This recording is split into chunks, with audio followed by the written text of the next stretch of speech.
कुरुक्षेत्र के मैदान में लाखों योद्धा खड़े थे। भीष्म जैसा अनुभव, द्रोण जैसी विद्या और युधिष्ठिर जैसा धर्म सब मौजूद थे।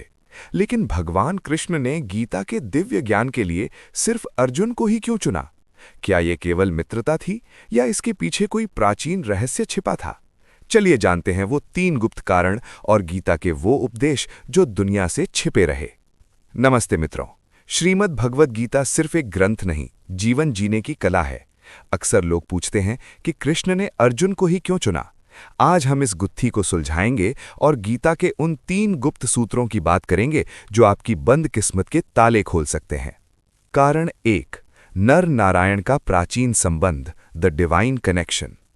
पौराणिक कथाओं के अनुसार अर्जुन और कृष्ण केवल मित्र नहीं थे, वे पिछले जन्मों के नर और नारायण थे। नर यानी अर्जुन जीवात्मा का प्रतीक है और नारायण यानी कृष्ण परमात्मा का। आत्मा को जब भी भटकाव होता है उसे परमात्मा के पास ही आना पड़ता है, इसलिए अर्जुन सबसे सुपात्र यानी एलिजिबल शिष्य थे। कारण 2, अर्जुन की जिज्ञासा और शरणागति यानी सरेंडर।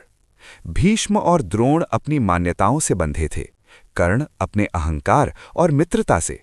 लेकिन अर्जुन ने युद्ध के बीच अपने हथियार डाल दिए और कहा, शिष्यस्ते हम शाधि माम त्वाम प्रपन्नम, यानी मैं आपका शिष्य हूं, मेरी रक्षा करें।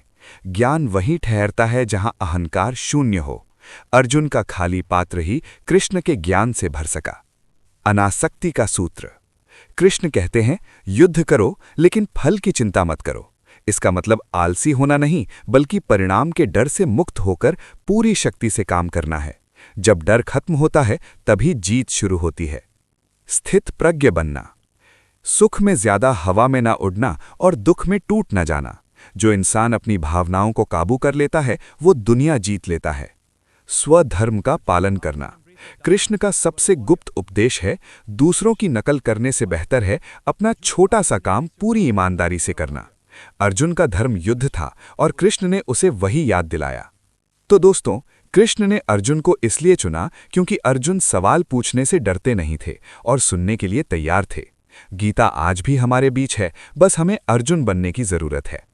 याद रखिए, आपके जीवन का सारथी कौन है? क्या आप अपने मन के घोड़ों को कृष्ण के हाथों में सौंपने के लिए तैयार हैं? अगर हाँ, तो कमेंट में जय श्री कृष्ण जरूर लिखें।